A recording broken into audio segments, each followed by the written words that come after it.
Oh.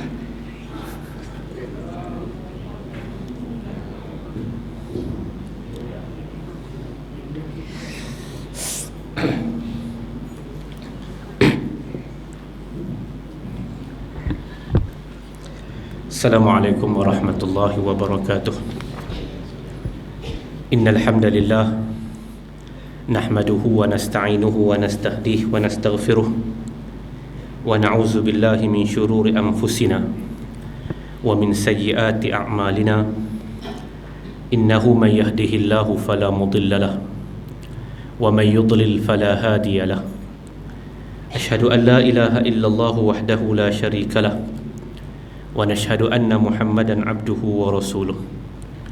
Allahumma salli wa sallim wa zid wa barik ala habibina al-Mustafa wa nabiyyina al-Mujtaba Muhammad wa ala alihi wa ashabihi wa tabi'in wa man tabi'ahum bi ihsanin ila yaumiddin. Allahumma 'allimna ma yanfa'una warzuqna 'ilman yanfa'una wa zidna 'ilman. Allahumma ya 'alim 'allimna al-Qur'an wa faqihna fid din waj'alna minal rasyidin al-aminin birahmatika ya arhamar rahimin. Kita sambung kitab Riyadhus Salihin dalam bab al-wa'z wal iqtisad fi, bab tentang mau'izah, tentang peringatan dan sederhana padanya. Sebagaimana biasa, Al-Imam Nawawi akan mendatangkan ayat suci Al-Quranul Karim di awal bab. Pada malam ini bab Al-Mau'izah ataupun babul wa'zi didatangkan ayat yang ke-129 daripada suratul Nahli. A'udzu billahi minasyaitonir rajim. Ud'u ila sabili rabbika bil hikmati wal mau'izatil hasanah wajadilhum billati hiya ahsan. Ayatnya membawa maksud serulah kepada jalan Tuhanmu dengan hikmah, mau'izah hasanah, dan wajadilhum, dan berdebatlah dengan mereka dengan hujah-hujah yang baik. Salah satu daripada uslub dakwah adalah mau'izah hasanah, dan bab itulah yang kita akan bicarakan pada malam ini. Apa makna mau'izah hasanah ataupun al-wa'z? Mau'izah hasanah tu maksud dia ialah tazkiru bil khair fima yariqu lahul qalb, memberikan peringatan tentang perkara-perkara yang baik dengan menyentuh secara langsung perasaan orang yang mendengar. Itu disebut sebagai mau'izah hasanah. Dalam Al-Quranul Karim, kerja buat mau'izah hasanah, memberikan peringatan yang baik ini, dalam setengah keadaan Allah Ta'ala menyebut kata yang memberikan mau'izah itu adalah Allah. Ya'idhukum bih, Allah Ta'ala lah Tuhan yang memberi mau'izah kepada kamu. Zalikum tu'adhu bihi man kana yu'minu billahi wal yawmil akhir. Demikianlah Allah Ta'ala memberikan peringatan, memberikan mau'izah yang baik ini, memberikan peringatan ke arah benda yang baik ini bagi siapa yang beriman kepada Allah dan hari akhirat. Perkataan mau'izah, bahkan Al-Quranul Karim itu sendiri disebutkan sebagai mau'izah. Ya ayuhan nas, qad ja'akum mau'izatun min rabbikum wa shifaa'un lima fis sudur. Wahai sekalian manusia, telah didatangkan kepada kamu mau'izah daripada Tuhanmu, dan mau'izah ataupun Al-Quranul Karim itu juga menjadi shifaa'un lima fis sudur, menjadi penyembuh kepada apa yang berada di dalam dada. Hadirin mukminin yang saya hormati sekalian, mau'izah salah satu daripada uslub dakwah yang utama. Dan kita sebut tadi apa dia makna mau'izah, antara lain yang disebut adalah memberikan peringatan ke arah yang baik sehingga boleh menggoncang perasaan. Malam ni dalam hadis dalam bab ini kita akan ada 4 hadis dalam bab ini. Ada yang membicarakan persoalan jaraknya di antara satu mau'izah dengan satu mau'izah yang lain. Di antara satu majlis mau'izah memberikan peringatan ini dengan majlis yang lain, itu macam mana kekerapan dia. Ada hadis berkaitan dengan kadar panjang dan pendeknya mau'izah yang diwakili dalam hadis ini ataupun dalam bab ini berbicara tentang khutbah. Khutbah Jumaat itu di antara italah wal iqsar, di antara panjang dan pendeknya, itu dibicarakan. Kemudian ada tentang kaedah mau'izah itu disampaikan. Macam mana kaedah mau'izah dan peringatan itu disampaikan. Dan juga tentang bagaimana bentuk bahasa yang digunakan sehingga mau'izah itu boleh dapat dirasai oleh setiap orang yang mendengarnya, sampai kadang-kadang boleh membawa kepada menangis dan lain sebagainya. Okey. Hadis-hadis yang ada yang kita akan bicarakan pada hari ini, yang semuanya membawa tentang tajuk mau'izah itu berkaitan dengan kekerapan dan sebagainya, sebagaimana kita sebutkan tadi. Hadis yang pertama malam ni, an Abi Wa'il Syaqiq bin Salamah qala kana ibn Mas'ud radhiyallahu anhu yudhakkiruna fi kulli khamis faqala lahu rajulun ya Aba Abdurrahman لوددت أنك ذكرتنا كل يوم فقال أما إنه يمنعني من ذلك أني أكره أن أملكم وإني أتخولكم بالموعظة كما كان رسول الله صلى الله عليه وسلم يتخولنا بها مخافة السامة علينا متفق عليه. Daripada Abi Wa'il Syaqiq bin Salamah. Abi Wa'il Syaqiq bin Salamah dilahirkan pada tahun yang pertama Hijriyah. Cuma dia sahabi ataupun tidak sahabat. Sama ada dia ni sahabat ataupun tidak sahabat. Kita tahu ta'rif sahabat. Sahabat itu man laqiyar rasul wa amana bihi wa mata alaihi.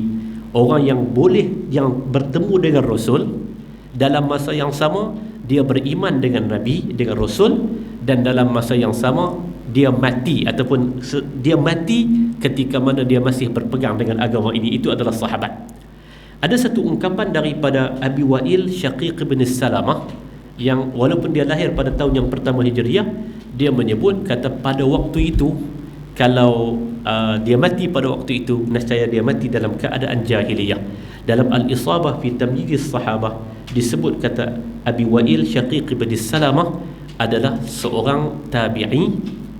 Dia salah seorang daripada tabi'in, dan dia banyak mengambil hadis daripada ramai para sahabat, termasuklah daripada Abdullah bin Mas'ud radhiyallahu anhu. Katanya, kana ibn Mas'ud radhiyallahu anhu adalah Abdullah bin Mas'ud radhiyallahu anhu, yang sebagaimana kita rajin cerita tentang Abdullah bin Mas'ud, yuzakkiruna fi kulli khamisin, dia memberikan peringatan kepada kami pada setiap hari Khamis.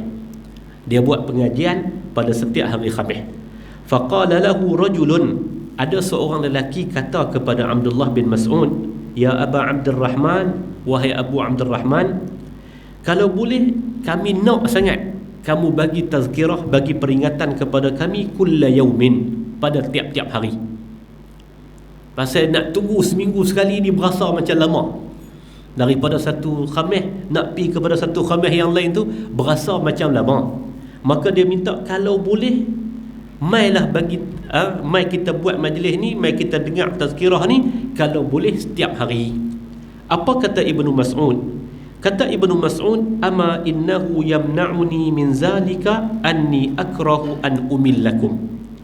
Sesungguhnya yang menghalang aku daripada buat benda tu, yakni yang memberikan tazkirah setiap hari tu, memberikan peringatan setiap hari tu, apa dia? Yamna'uni min zalik, yang menghalang aku daripada buat benda tu, anni akrahu an umillakum, aku tak mau, akrahu aku tak berapa suka, an umillakum, takut-takut kamu jadi bosan, kamu jadi jemu.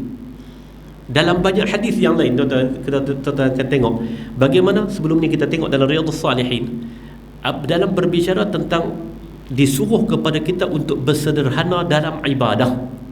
Antara ungkapannya ialah demi Allah, Allah Subhanahu wa ta'ala itu sekali-kali tidak pernah jemu. Allah Ta'ala tak jemu hatta tamillu, sehingga kamulah yang jemu. Allah Ta'ala tak jemu. Kita baca tentang cerita Abdullah bin Amru, yang mana dia minta izin kepada Nabi untuk khatam Al-Quranul Karim. Nabi sebut ala salasin, 30 hari. Dia kata lebih daripada tu pun aku mampu. Nabi SAW kata Ashrin, kemudian turun Asyarah, 20, kemudian turun 10, apa semua, sampai apabila dia tua, falamma kabura, bila dia umur dia sudah tua, pada waktu itu dia kata tepat apa yang disuruh oleh Nabi SAW. Kita sebagai manusia kadang-kadang kita ada kekangan. Jadi kata Ibnu Mas'ud, innahu yamna'uni, perkara yang menghalang aku daripada buat, daripada bagi tazkirah kerap-kerap sangat ni, an umillakum, akrahu an umillakum, aku takut-takut kamu yang akan jemu, kamu yang akan jemu.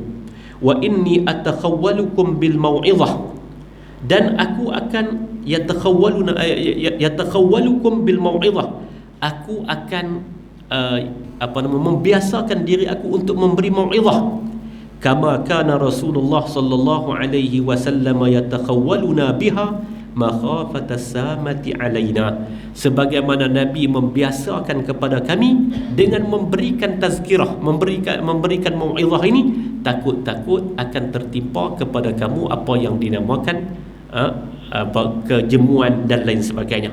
Itu yang disebut oleh Abdullah bin Mas'ud radhiyallahu anhu. Daripada hadis ni kita nak ambil pengajaran apa? Kita nak ambil pengajaran tentang mau'izah, ya penting. Mau'izah penting, dan dia min asalibid da'wah, salah satu daripada uslub dakwah yang utama.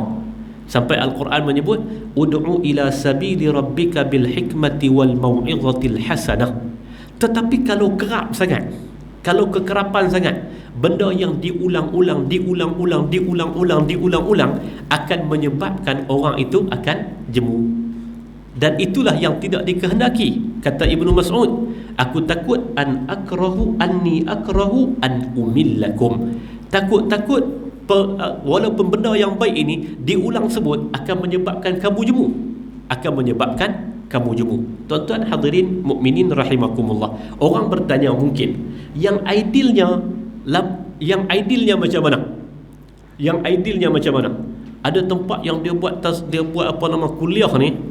Dia buat kuliah ni 1 bulan 67 kali mengaji sungguh. 1 bulan 67 kali. Kita tengok dalam jadual dia tu, kitab Matan Arba'in tu 8 orang mengajar. Hari Selasa lepas asar, banyak dia mengaji sungguh 67 kali. Ada tempat macam tu 67 kali. Kalau hari Sabtu, hari Jumaat, hari Sabtu, hari Ahad tu sampai ada subuhnya, ada duhanya, ada zuhurnya, ada asarnya, ada maghribnya, ada isyaknya. Mengaji sungguh. Sampai kawan yang mengaji tu kadang-kadang sampai tak ada nak tangkap apa pun. Tak ada sampai nak tangkap apa. Paling lekeh sampai nama ustaz yang main mengajar tu pun tak ada tahu. Tu dia punya banyak nak mengaji. Sampai tak ada tahu dia kata ustaz. Ustaz ni pakai kira buh gelaran gitu. Ustaz mana? Lepas kita Ustaz Rambo pun ada. Ustaz mana? Macam-macam jenis ustaz ada. Pasal apa? Kerap sangat mengaji. Kerap 67 kali sebulan. Tuan-tuan, ada hak jenis, saya pergi satu tempat baru ni. Dia kata tok pengurusi masjid di Kedah, pengurusi masjid. Dia kata saya pun main dengan budak-budak muda ni, dia nak buat program lah. Kerap kami buat program. So dia kerap sampai tahu mana? Yalah 6 bulan lepas buat ni nak buat pula. 6 bulan pun dia kira kerap dah. Itu pun satu pasal kerap. 6 bulan sekali kuliah dia kira kerap dah. Itu pun satu pasal. Jadi tuan-tuan, yang idealnya apa? Kalau kita ambil, kita kata sampai ke tahap, sampai ke satu ni, ketika mana orang boleh terima dan orang boleh hadam apa yang disampaikan. Tak sampai makna dia kekerapan dia itu tidak sampai sekerapnya sampai dia tak boleh hadam apa yang dia terima. Sampai satu ketika mungkin orang akan jemu. Saya jumpa orang duk atok-atok kuliah ni. Atok-atok kuliah ni di satu tempat. Dia tak hadir kuliah dah. Dia atok kuliah, dia tak hadir kuliah. Kita tengok tak ada. Kita tanya dia pasal apa sampai tak mai kuliah kan? Dia kata nak mai apa? Saya atok kuliah 26 tahun dah. Ustaz duk mai cerita hak tu lah. Mai tu lah. Ai nama takunu yudrikumul maut walau kuntum fi burujin musyayyadah. Dia kata saya dengar daripada 7 orang ustaz tahun 97 dah saya dengar tu. Mai pula lah ni duk ai nama takunu yudrikumul maut walau kuntum fi burujin musyayyadah. Ayat Quran yang duk cerita kononnya depa duk buat cerita lawak tu. Bagaimana kalau duduk tengah-tengah bercinta ni kononnya, duduk tengah berdating ni, yang lelaki kata I terus dia kata aina ma takunu yudrikumul maut. Perempuan tu pakai lari balik itu. Cerita ni 1997. Orang yang bawa cerita tu 7 orang dah arwah.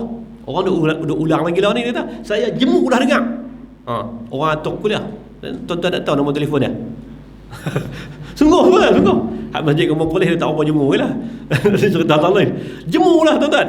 Pasal satu, pada saya, satu dari segi konten dakwah itu disampaikan, konten kuliah itu disampaikan, dan yang kedua kerana mungkin kekerapan itu.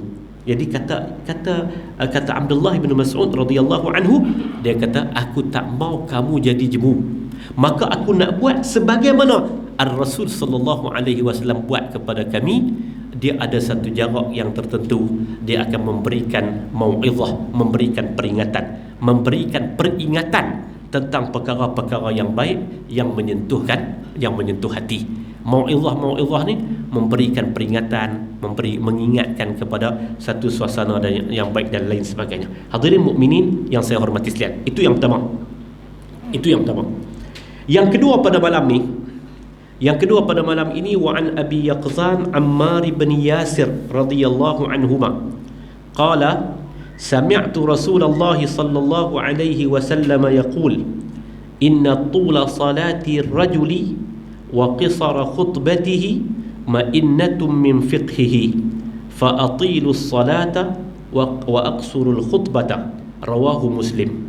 Daripada Ammar bin Yasir radhiyallahu anhu, yang kita pernah sebut tentang dia, seorang sahabat yang awal masuk Islam, yang syahid, yang dua ibu bapanya itu syahid, yang pertama dalam Islam, salah seorang di kalangan orang-orang yang 10 awal memeluk agama Allah Jalla wa Ala.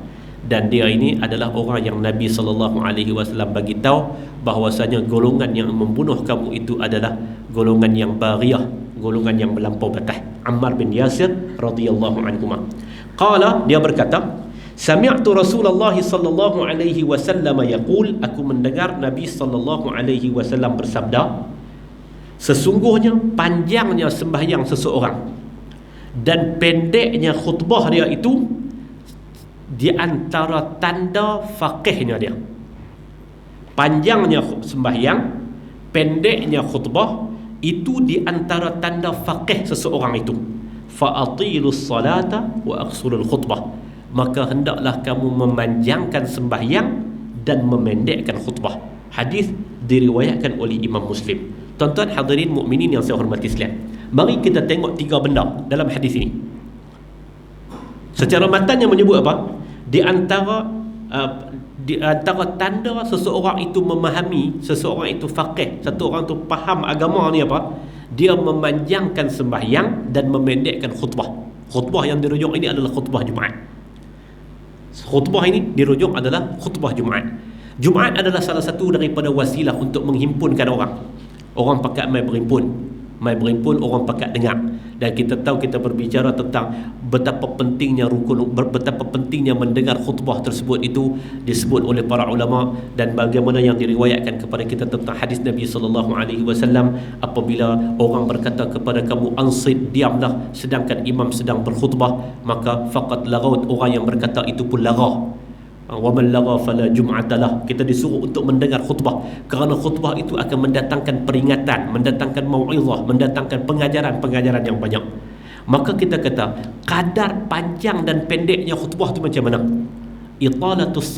Yang dimaksudkan dengan italatus salah wa iqsarul khutbah, panjangnya sembahyang dan juga pendeknya khutbah. Tera mana? Tuan-tuan, kalau kita tengok dalam mazhab Syafi'i, dalam mazhab Syafi'i sebut, kata khutbah itu sempurna apabila ada tahmid, ada salawat, ada bagi peringatan, ada unsur mau'izah, ada peringatan di sana dengan ayat suci Al-Quranul Karim. Kemudian dalam khutbah yang kedua ada doa bagi sekalian orang Islam. Itu kita kata sesimpel khutbah yang pendek yang macam tu. Khutbah yang pendek macam tu.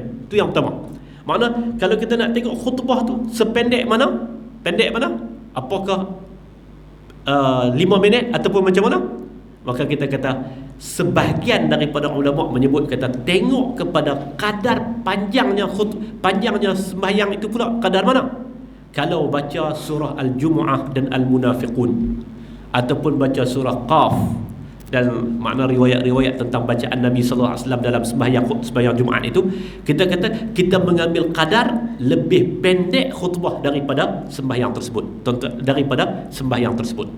Jadi pendek sehingga dalam khutbah tersebut ada unsur-unsur yang sempurna. Khutbah tersebut sempurna, memberikan peringatan, memberikan mau'izah kepada orang, memberikan peringatan dan mau'izah kepada orang. Jadi khutbah tu terang mana?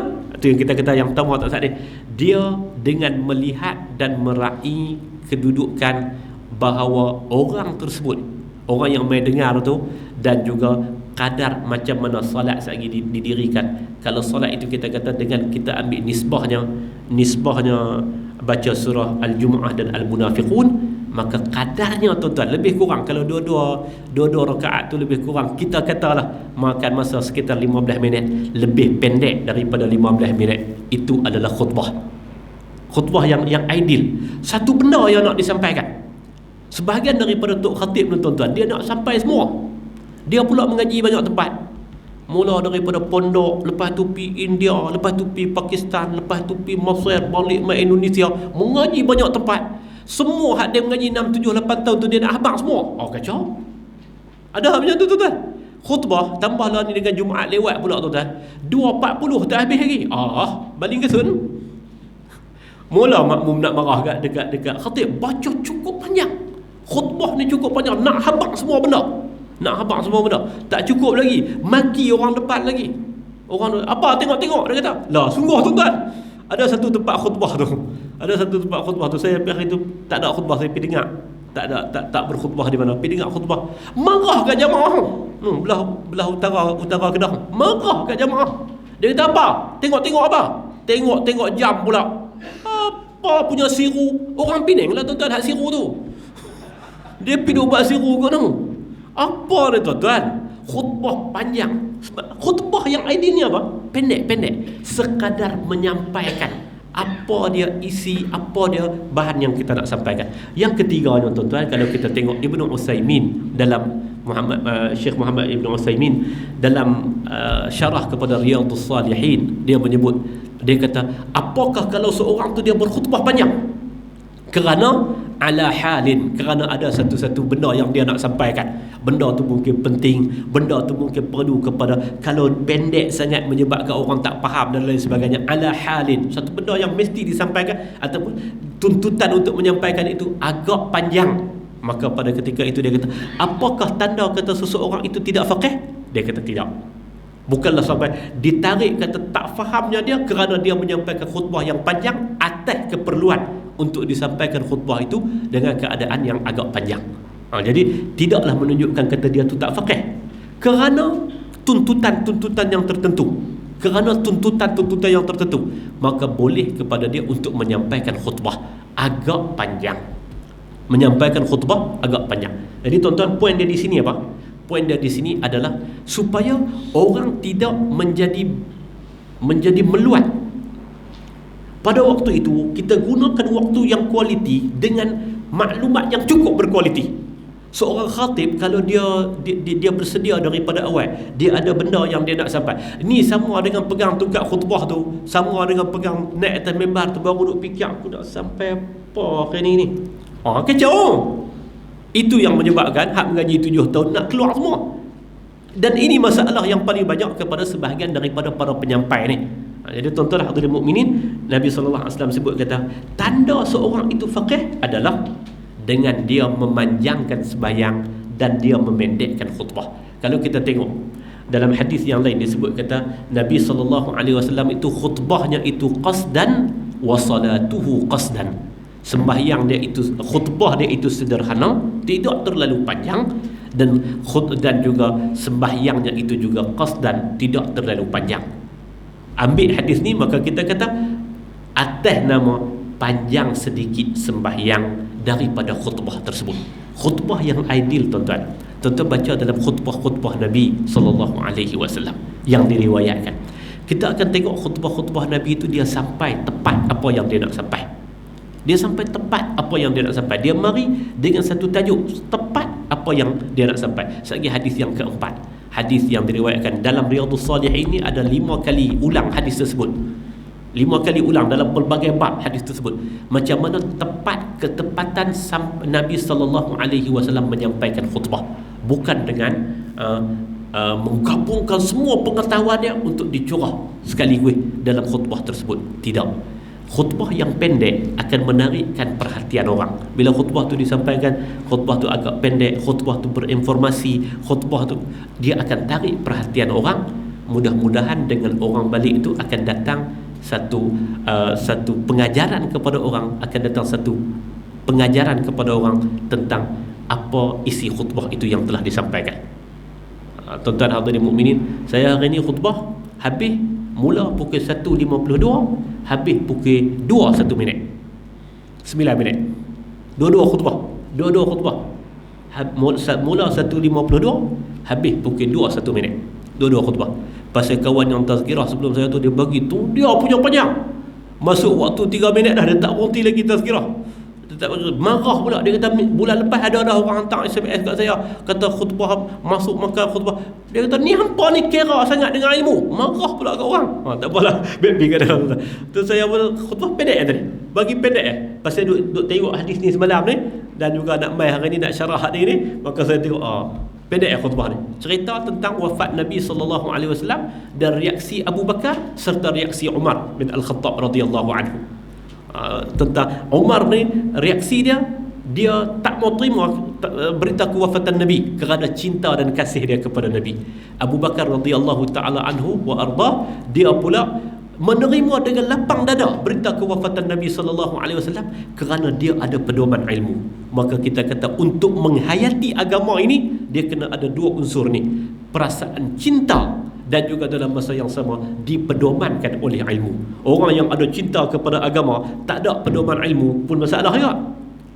Masalah juga bila dia ada cinta kepada agama, dalam masa yang sama dia tak ada pedoman ilmu pun masalah. Maka tuan-tuan, kita hidup pada zaman ini, mari kita berinteraksi dengan zaman ini dengan kita membina kepada umat ini perasaan cinta yang berpandukan kepada ilmu. Barakallahu li wa lakum bil Qur'anil azim.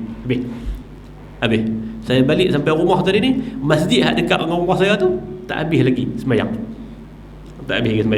Jadi hadirin mukminin yang saya hormati sekalian, jadi hadis ni sebut kat kita, kita dah sebut tadi dia tentang khutbah yang ideal tu adalah yang qasdan, yang sederhana, lebih sikit, lebih pendek daripada sembahyang dalam sembahyang Jumaat tersebut. Sembahyang Jumaat ada riwayat yang menyebut kita membaca surah Jumaah dan juga surah Munafiqun. Kalau tuan-tuan balik baca dua-dua surah tu, dia makan masa lebih kurang dalam 8 minit.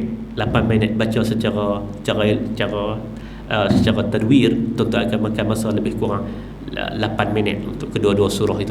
Jadi kalau kita gabung dengan rukuk apa semua, kita kata salat lebih kurang dalam 10 ke 15 minit, maka khutbah itu lebih pendek. Kata Ibnu Utsaimin, kalau panjang sekali khutbah lihajah, kerana ada hajat, kerana nak sampai ke satu, kerana lihalin, kerana ada satu hal yang penting, maka pada waktu itu dia kata tidak menghilangkan tanda kefaqihan seseorang itu.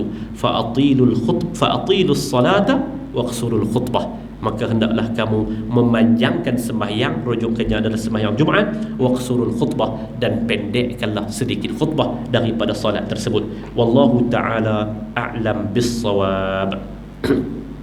Hadis yang ketiga, wa an Muawiyah ibn al-Hakam as-Sulami radhiyallahu anhu qala baina ana usalli ma'a Rasulillah sallallahu alaihi wasallam iz atasa rajulun minal qawmi faqultu yarhamuka Allah faramani al-qawmu bi absarihim faqultu wa thukla ummaya ma sya'nukum tanzuruna ilayya faja'alu yadribuna bi aydihim ala afqadhihim falamma ra'aytuhum yusammitunani lakinnani sakattu falamma shalla Rasulullah sallallahu alaihi wasallam fabi abi huwa wa ummi ma ra'aita mualliman qablahu wala ba'dahu ahsana ta'liman minhu fawallahi ما كهرني ولا ضربني ولا شتمني قال إن هذه الصلاة لا يصلح فيها شيء من كلام الناس إنما هي التسبيح والتكبير وقراءة القرآن أو كما قال رسول الله صلى الله عليه وسلم. قلت يا رسول الله إني حديث عهد بجاهلية وقد جاء الله بالإسلام وإن منا رجالا يأتون الكهان قال فلا تأتهم. قلت ومنا رجال يتطيرون قال ذاك شيء يجدونه في صدورهم فلا يصدنهم. رواه مسلم. Hadis ni daripada Muawiyah bin Al-Hakam As-Sulami radhiyallahu anhu. Dia kata, cerita dia baru masuk Islam. Dia kata, aku sembahyang bersama dengan Nabi sallallahu alaihi wasallam. Sembahyang bersama-sama dengan Nabi sallallahu alaihi wasallam. Sembahyang di belakang Nabi. Tiba-tiba ada satu orang bersin. Iz atasa rajulun min al-qaum. Salah seorang daripada ramai-ramai yang sembahyang bersama ni bersin. Faqultu, aku pun terus kata, yarhamukallah. Baru masuk Islam tuan-tuan. Dia kata, yarhamukallah. Faramani al-qaum bi absarihim. Orang lain pakat tengok aku. Lalu menimbulkan satu tanda tanya kepada aku. Dia kata, awak ni, pok-pok ni macam tengok kat aku, macam tak suka kat aku, pasal apa? Masya'nukum tanzuruna ilayya. Hampa pakat tengok kat aku ni pasal apa? Kemudian dia kata, walaupun sampai satu ketika, falamma shalla Rasulullah, selesai Nabi sallallahu alaihi wasallam sembahyang, maka demi bapa dan ibuku, aku tidak pernah melihat mana-mana guru sebelumnya ataupun selepasnya yang lebih baik pengajarannya daripada Nabi sallallahu alaihi wasallam. Demi Allah, dia tak herdik aku. Demi Allah, dia tak pukul aku. Demi Allah, dia tak kata benda-benda yang tak baik kepada aku. Lalu dia kata, inna hazihi salata la yasluhu fiha syai'un min kalamin nas. Sesungguhnya dalam sembahyang ni tak boleh dimasukkan sedikit pun daripada kalam manusia. Sesungguhnya dalam sembahyang ni adalah tasbih, takbir dan bacaan Al-Quranul Karim. Tuan-tuan, ceritanya yang kita duk baca tu, dia kata yarhamukallah. Orang lain pakat duk tengok dengan jelingan yang tak, dia ni awak ni. Dan lepas tu dia sebut, bila Nabi SAW sebut kepada aku perkataan yang macam ni, sesungguhnya sembahyang itu tak boleh dimasukkan padanya, la yasluhu fiha, tak boleh dimasukkan padanya sedikit pun daripada kalam manusia, daripada percakapan manusia. Sesungguhnya sembahyang itu tasbih dan takbir dan bacaan ayat suci Al-Quranul Karim. Lepas tu dia kata, aku pun kata kepada Nabi, itu bab lain, inni hadisu ahdim bi jahiliyah. Sesungguhnya aku ni orang yang baru masuk dan baru tinggal jahiliyah. Tuan-tuan hadirin mukminin rahimakumullah. Hadirin mukminin rahimakumullah. Dia kata yarhamukallah. Dia jawab, bila orang bersin, dia jawab yarhamukallah. Membawa kepada batal ataupun tak batal, berasaskan kepada umum hadis, berasaskan kepada zahir hadis yang Nabi sallallahu alaihi wasallam sebut. Dia kata apa? Dia kata, inna hazihi salata, sembahyang ini, la yasluhu fiha syai'un min kalamin nas, tak boleh masuk sikit pun daripada kalam manusia. Bila dia sebut yarhamukallah, itu doanya dan dia adalah kalam manusia, tak boleh masuk dalam solat.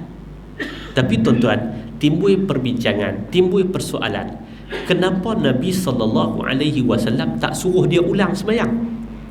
Tuan-tuan pernah dengar satu hadis Nabi SAW bagaimana seorang lelaki sembahyang, yang hadis yang lebih dikenali dengan musii'us salah, orang yang buruk kelaku dalam sembahyang.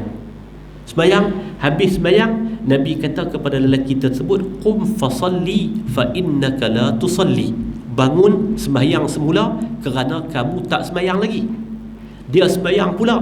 Lepas tu Nabi kata pula kepada dia, bangun sembahyang semula kerana kamu masih belum sembahyang. Dia buat pula kali yang ketiga, kata lagi macam tu. Nabi SAW suruh dia ulang sembahyang. Musii'us salah, orang yang membuat kelaku buruk dalam solat. Apa kelaku buruk yang selepas itu bila sampai dia ulang, akhirnya dia tanya kepada Nabi, "Ya Rasulullah, bagi tahu kepada aku apa dia perkara salah yang aku buat." Nabi SAW sebut tentang bila kamu rukuk, fatma'inna raki'ah, maka hendaklah kamu duduk dalam keadaan tumakninah ketika mana kamu rukuk. Ada berhenti sikit dalam tumakninah dalam rukuk. Bila kamu sujud, maka sujudlah dengan sempurna, dan ketika itu hendaklah kamu jadi sebagai orang yang tumakninah, buat perkara yang tumakninah dalam sujud.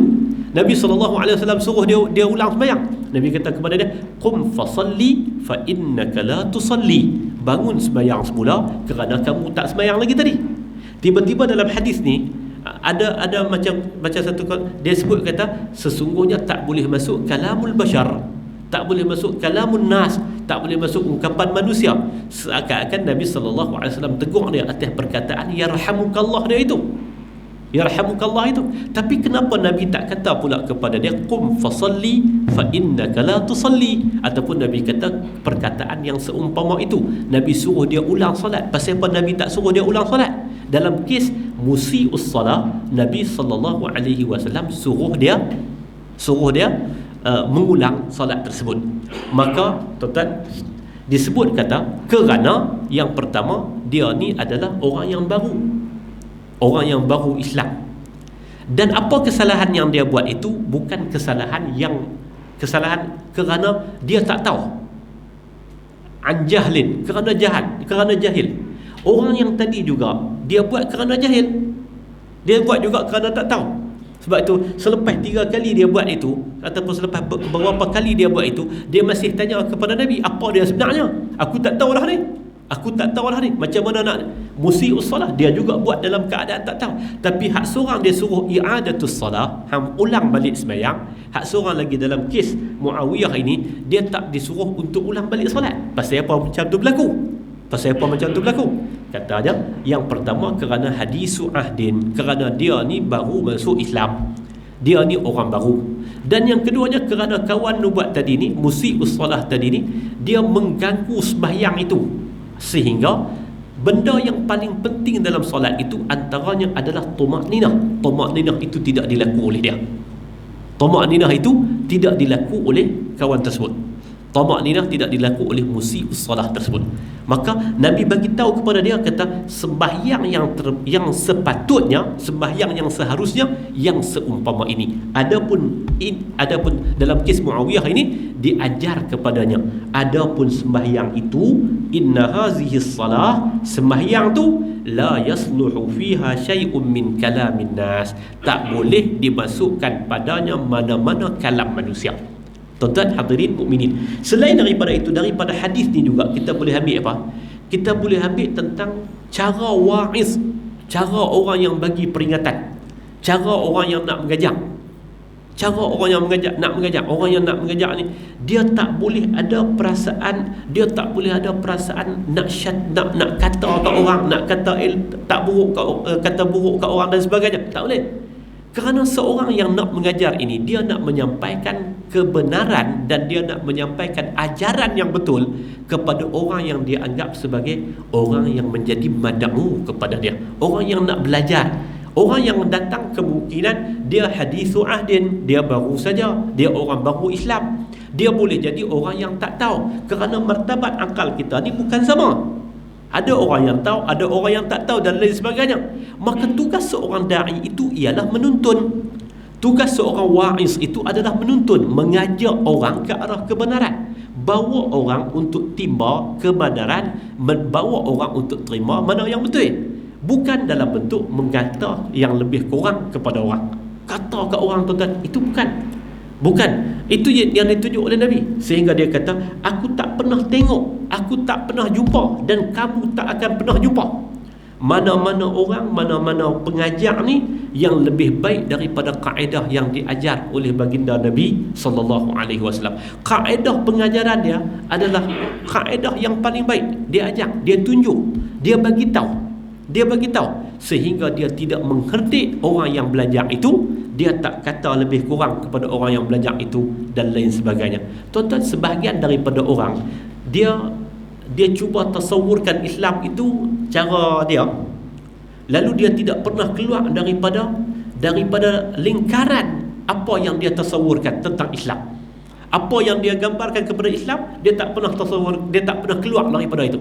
Lalu dia cepat menghukum orang.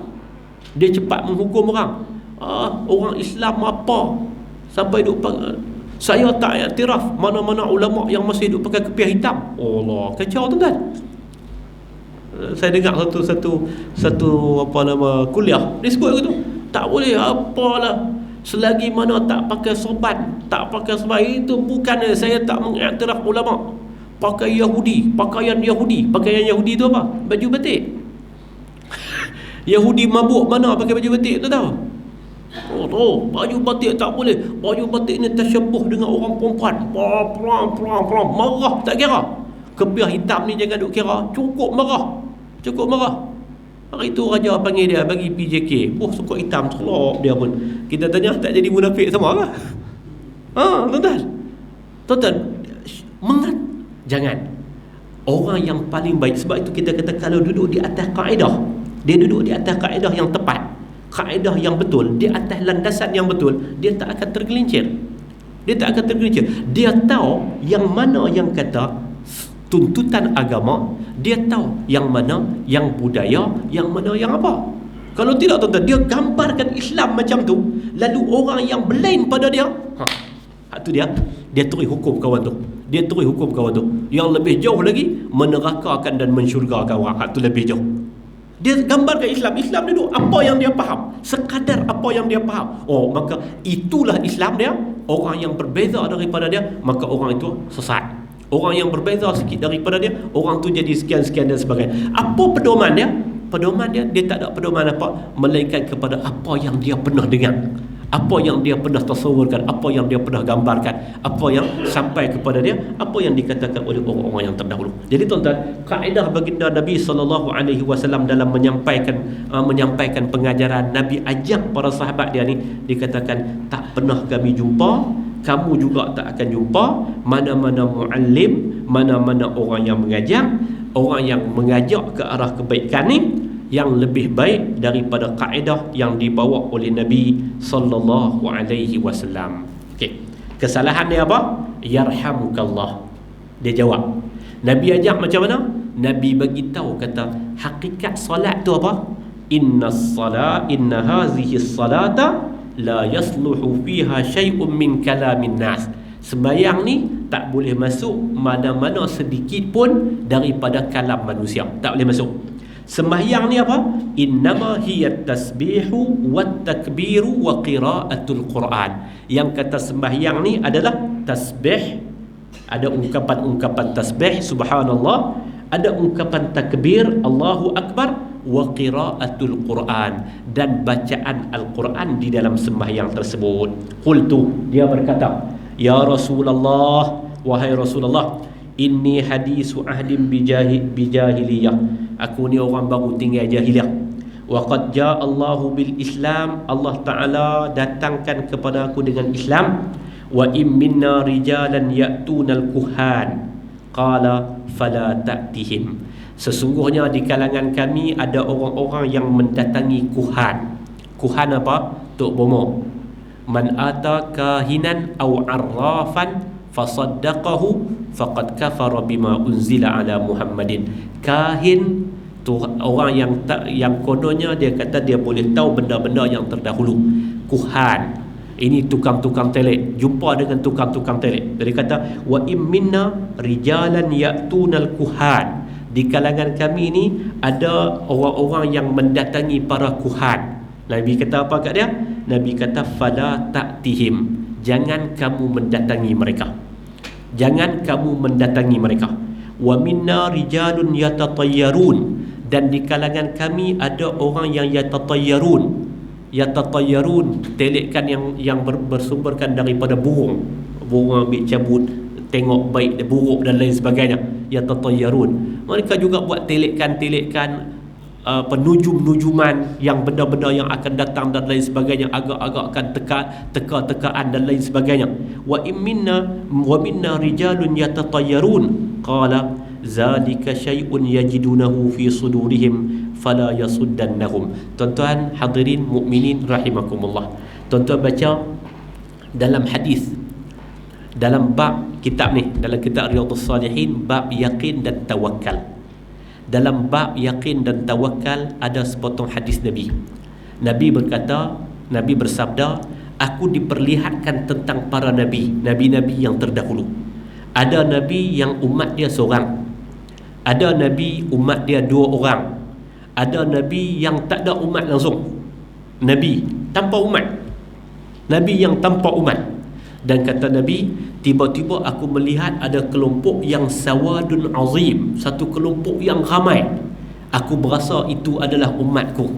Lalu diberitahu kepada aku, faqilali, diberitahu kepada aku, itu bukan, itu Musa wa qaumuh, itu adalah Musa dan kaumnya.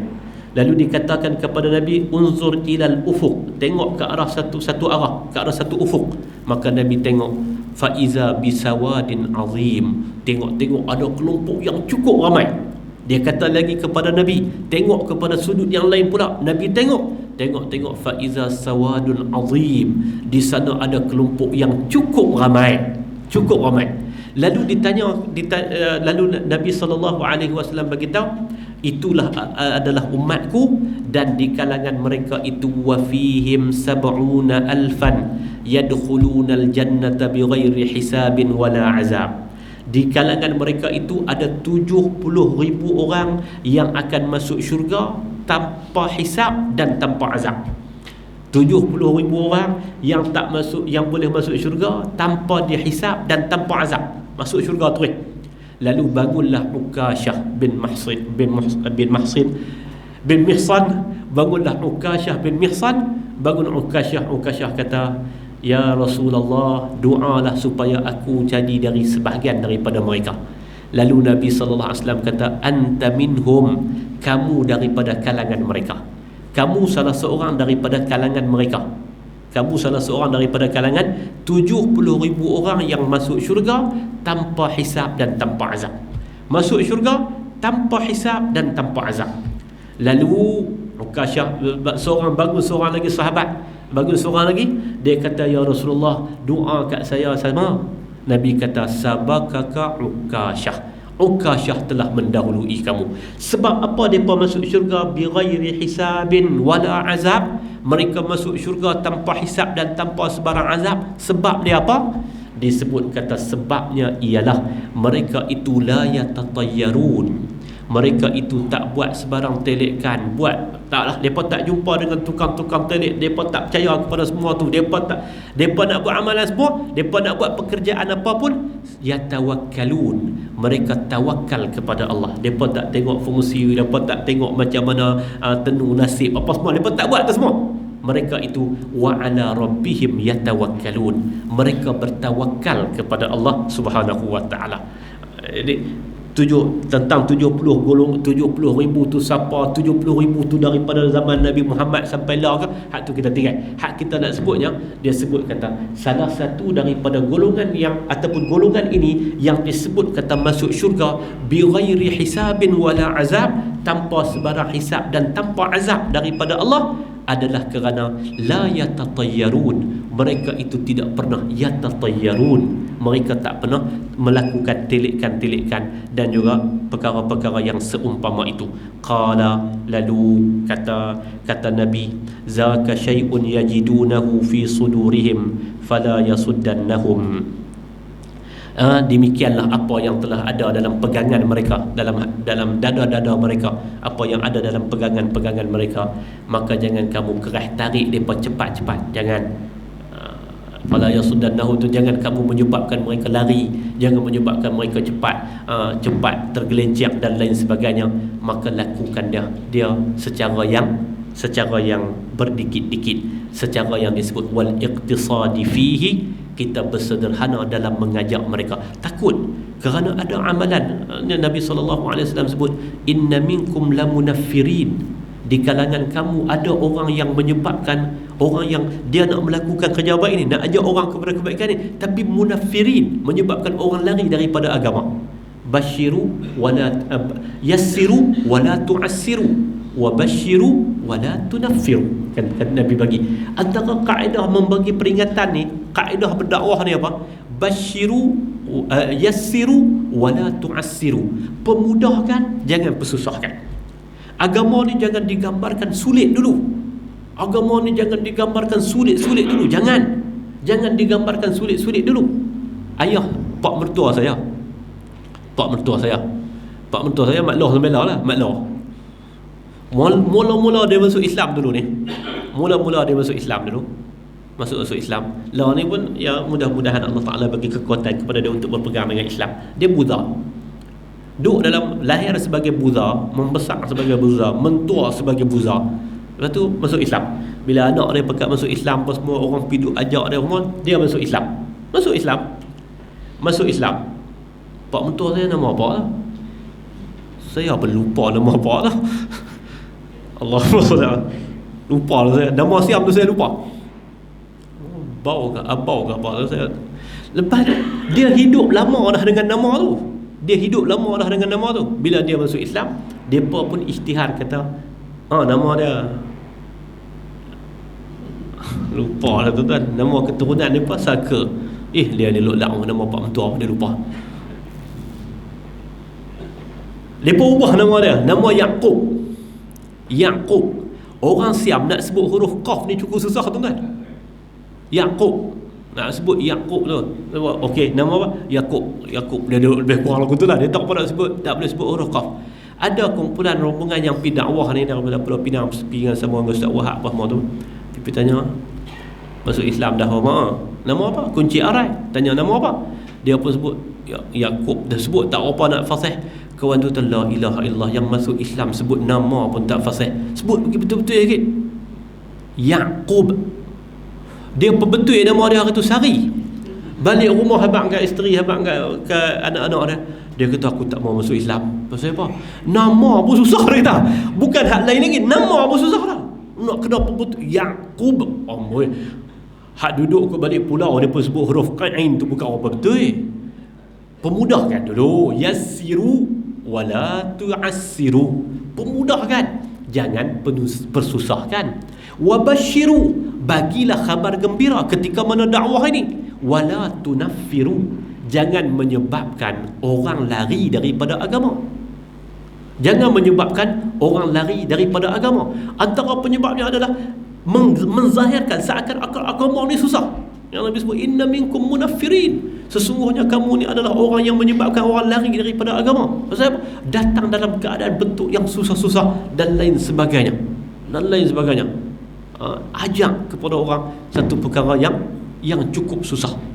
Tuan-tuan, sebahagian daripada pejabat agama, tuan-tuan cuba tanya para saudara-saudara baru kita, saudara ni orang panggil saudara kita, hak baru-baru masuk Islam, hak baru-baru convert ni. Ketika mana pergi pejabat agama, Allahu Akbar, dia bagi syarahan perdana tu. Saya pernah pergi satu pejabat agama nak mengislamkan satu orang cikgu. Alhamdulillah dia belajar di Puspa Sungai Petani tu. Lepas tu dia mula nak belajar, seorang Cina. Dia masuk Islam, isteri dia masuk Islam. Masa tu tak isteri lagi lah, umur sama-sama 48 lebih kurang begitu lah. Cikgu masuk Islam, sama-sama ambil cuti pergi mengaji di Puspa. Jumpa di Puspa, mereka bercinta selepas Islam. Lepas tu mereka kahwin. Dua-dua mu'alaf, tapi masuk, dia pun bukan bercinta ketika mana sama-sama masih belum Islam. Ketika bawa dia pergi, sama-sama jumpa dengan ustaz tu, dia kata masuk pasal apa? Kawan tu kata masuk ialah pergi duduk bersembang apa semua lebih kurang. Dia ni juga dia buat, selain daripada dia cikgu, dia pembekal mesin jahit ni, pergi duduk hantar ke isteri saya. Setiap kali dia masuk, dia tengok muka isteri saya, tengok. Dia kata aku nampak macam Cina. Satu hari dia tanya, hang Cina ke? Bini saya kata, Cina. Nampak macam Melayu. Dia nampak macam Cina, tapi dia kata nampak macam Melayu. Macam mana? Dia kata nampak macam Melayu, pakai tudung mama. Isteri saya kata, yalah, saya Islam. Oh, Islam. Lepas tu dia mula tanya.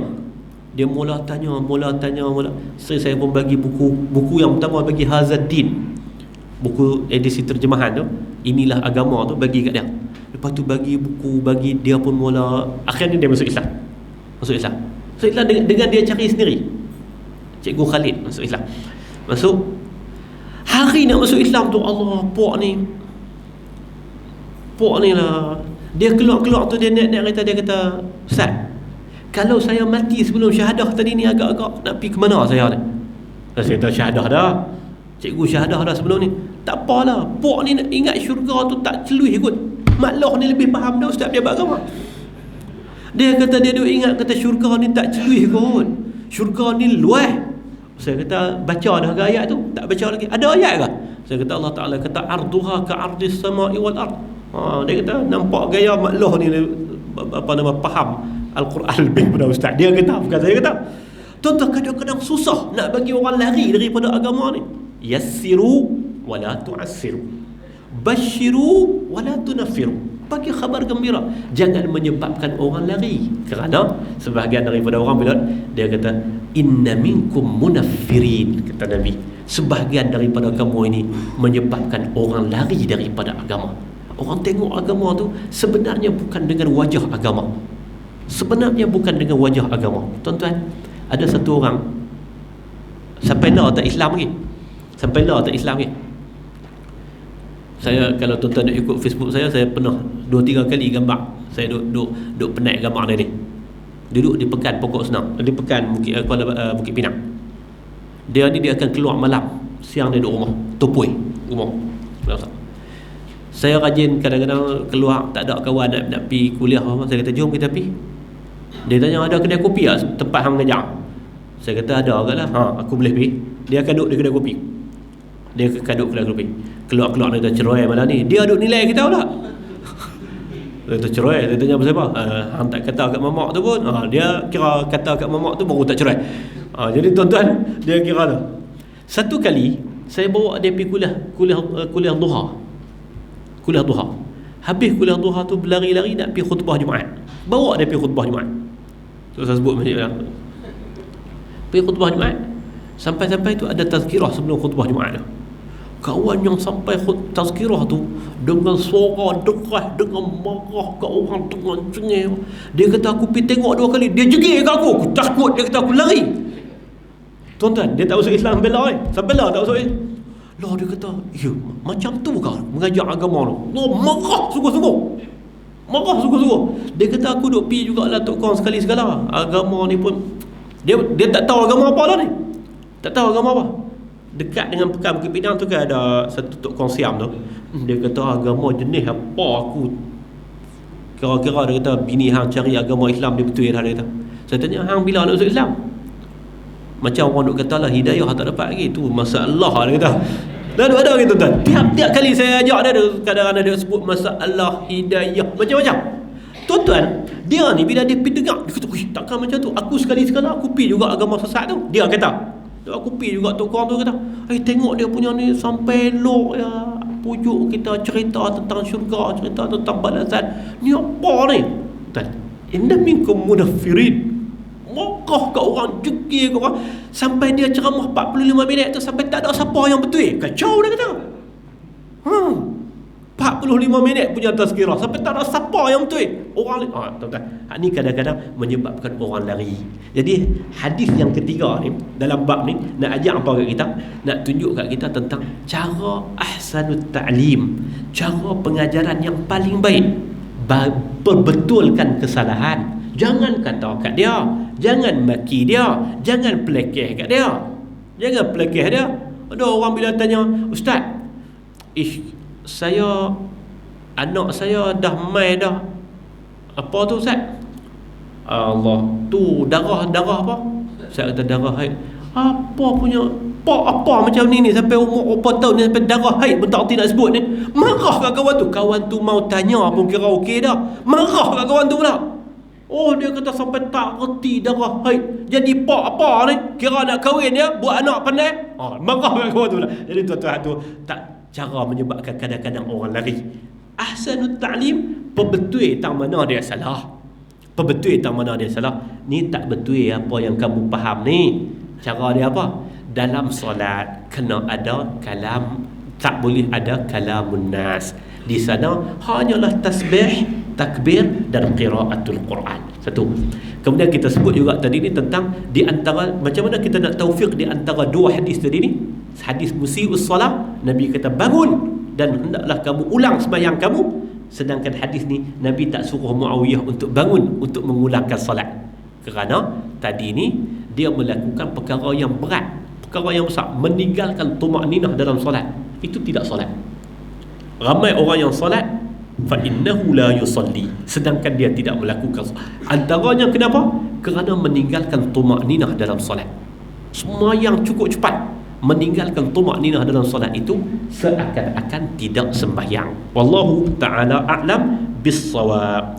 Anil Irbad bin Sariyah radhiyallahu anhu qala wa'adhana Rasulullah sallallahu alaihi wasallam mau'izatan wajilat minha al-qulub wa zariqat minha al-uyun wa zakara al-hadith wa qad sabaqa bikamaalihi fi bab al-amri bil muhafazati 'ala as-sunnati wa zakarna anna at-Tirmidzi qala innahu hadithun hasanun sahih. Daripada Irbad bin Sariyah radhiyallahu anhu katanya, Nabi telah menyampaikan mau'izah kepada kami.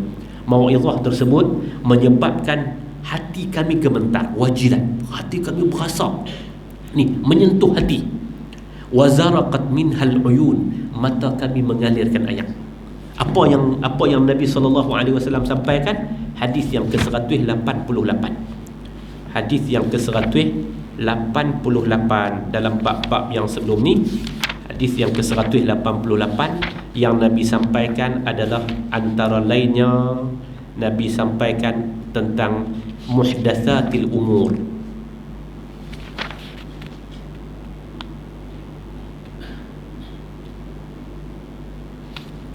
174 dan 188.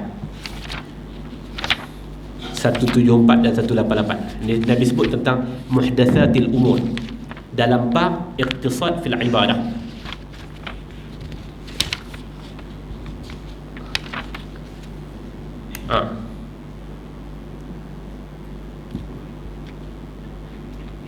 Nabi sebut tentang muhdatsatil umur.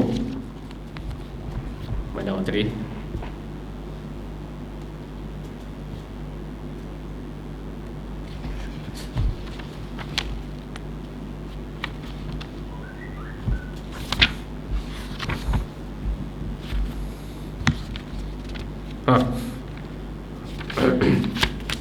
Nabi SAW sebut, hadis itu menyebut daripada Irbad bin Sariyah katanya, wa'adhana Rasulullah sallallahu alaihi wasallam mau'izatan balighah wajilat minha al-qulub wa zariqat minha al-uyun faqulna ya Rasulullah ka'annaha mau'izatun muwaddi' fa'awsina qala usikum bitaqwallah was-sam'i wat-ta'ah wa in ta'ammara 'alaykum 'abdun habashi wa innahu man ya'ish minkum fasayara ikhtilafan katsira fa'alaykum bisunnati wa sunnati al-khulafa'ir rasyidin al-mahdiyyin 'addu 'alayha bin nawajiz wa iyyakum wa muhdatsatil umur fa inna kulla bid'atin dalalah. Rawahu Abu Daud wa Tirmizi wa qala hadithun hasanun sahih. Daripada Irbad bin Sariyah dia kata, Nabi telah menyampaikan kepada kami satu mau'izah yang cukup hebat, yang menyebabkan hati terasa, yang menyebabkan air mata mengalir.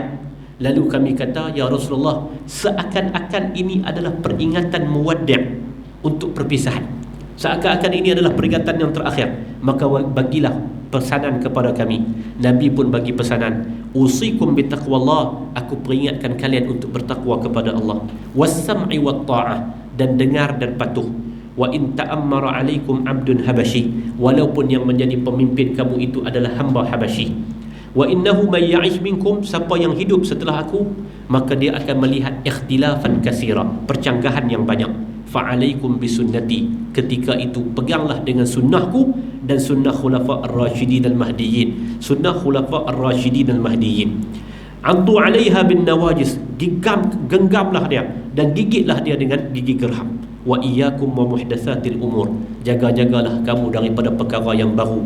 Fa inna kulla bid'atin dalalah, sesungguhnya setiap yang bid'ah itu sesat. Nabi sebut begitu. Jadi tuan-tuan, poin dalam bab yang bab al-wa'z wal iqtisad bihi itu, wal iqtisad fihi, Imam Nawawi nak sebut apa? Nak sebut kata itu seharusnya mau'izah pendek, tak panjang. Dalam masa yang sama dia menyentuh, pendek tak panjang, dan dia menyentuh, dia amat menyentuh. Macam dalam hadis ni Nabi bagi tahu kata beberapa perkara yang banyak. Nabi bagi tahu banyak benda. Nabi bagi tahu peringat tentang dengar dan patuh. Nabi bagi tahu tentang takwa kepada Allah. Nabi bagi tahu kata akan berlaku ikhtilaf yang banyak, tapi Nabi juga bagi solusi. Ketika itu kamu kena berpegang dengan kitab, berpegang dengan sunnah aku dan juga dengan sunnah khulafa ar-rasyidin. Dan Nabi bagi tahu tentang jaga-jagalah daripada perkara yang bid'ah. Ungkapan Nabi ni tak panjang, pendek, tapi itulah yang dikatakan antara kelebihan Nabi. Nabi diberikan jawami'ul kalimi, perkataan-perkataan yang lengkap. Pendek ya, tapi kita dengar cukup lengkap daripada Nabi SAW. Jadi kita simpulkan pada malam ni tuan-tuan, perbincangan kita hadis yang pertama tadi ni tentang jarak, tentang maksud dia di antara satu mau'izah dengan satu mau'izah tu, antara satu program dengan satu program tu kerap dia banyak-banyak mana. Kita kata kalau kita ambil dalam pengajaran hadis yang lain, lebih kurang kalau kita boleh spend masa 2-3 hari satu kuliah, 2-3 hari satu kuliah. Jangan sampai kerap sangat, yang menyebabkan akhirnya kita ni akan bosan pasal apa? Bosan yang kadang-kadang kerana mungkin berulang benda yang sama. Yang keduanya mungkin bosan kerana kita tak sempat untuk beramal. Kita duk kira belajar seterusnya dan sebagainya. Kita kena ada sikit masa untuk beramal. Kalau Syekh Ismail Lutfi untuk dia dan majlis ilmi dia pilih 1 minggu 2 kali. Untuk ahli fatani mailah pada hari Sabtu. Untuk orang jana mailah pada hari Ahad. Dia 2 kali. Dia mengajar seminggu 2 kali. Hari Sabtu di masjid dia, Masjid Ibadur Rahman, dia mengajar tafsir. Dan hari Ahad di masjid Kolej Islam Yalam, dia mengajar daripada pukul 9 sampai pukul 10.30, berhenti rehat. Lepas tu sambung pula setengah jam lagi. Hak jenis mula-mula tu tafsir, hak lepas tu dia bagi dalam bentuk tazkirah pendek. Dan dia ada tulisan tu. Itu saya tanya dia pasal apa, Syekh? Dia kata saya nak pilih bagi, maksud dia kita bagi ruang dan peluang untuk hadam dulu benda tu. Mengaji sampai sebulan 67 kali ni pun kacau juga tuan. Tak macam tu cikgu. Mengaji tu tuan kacau juga. Terang mana dia ada ulang benda yang sama macam kita sebut sampai hadis 40 ni 8 kali. Dalam sebulan tu 8 kali jumpa hadis 40. 8 orang pengajar pula. Dia tak apa lagi 40 hadis tu. Sampai lah tak apa lagi. Alhamdulillah. Kita tanya apa abah dia? Dia kata alhamdulillah. Kira tahu lah nama kitab tu Mata Arba'in. Hafal berapa dah? Tak lagi lah. Kira-kira hak tu yang pertama. Pasal apa? Ibnu Mas'ud tak mau buat mengaji hari-hari ni untuk dia. Kerana dia kata takut jemu sangat. Yang kedua kita cerita tentang khutbah. Khutbah tu kena pendek. Sembayang tu bagi panjang sikit. Dan yang ketiga tentang kaedah Nabi yang dipanggil ahsanut ta'lim, kaedah pengajaran yang paling baik. Tunjuk mana yang salah tanpa herdik anak murid, tanpa kata bodoh anak murid, tanpa marah, tanpa buat macam-macam kepada anak murid tersebut. Dan yang keempatnya hadis berkaitan dengan satu mau'izah yang berkesan, itu mau'izah yang lekat di hati, yang dia terasa di hati dan menyebabkan anggota badan lain akan bertindak. Jadi mudah-mudahan ada manfaatnya. Panjang juga tuan-tuan, 93 minit berhenti. Jadi mudah-mudahan ada manfaatnya, ada keberkatannya. Dan atas nama supaya tak berapa nak kerap sangat, jadi hak minggu ketiga ni tak main lah tuan-tuan. Lebih kurang macam tu lah tuan-tuan. Hak minggu ketiga ni tak main, nak pergi Sarawak. Jadi mudah-mudahan ada manfaatnya dan mudah-mudahan ada keberkatan padanya. Dan mudah-mudahan Allah Ta'ala menghimpunkan kita di kalangan orang-orang yang menyampaikan mau'izah dengan cara yang diajar oleh baginda Nabi sallallahu alaihi wasallam. Wa sallallahu ala nabiyyina Muhammad wa ala alihi wa sahbihi wa baraka wa sallam. Alhamdulillahi rabbil alamin. Subhanakallahumma wa bihamdika asyhadu an la ilaha illa anta astaghfiruka wa atubu ilaik. Wassalamu alaikum warahmatullahi wabarakatuh.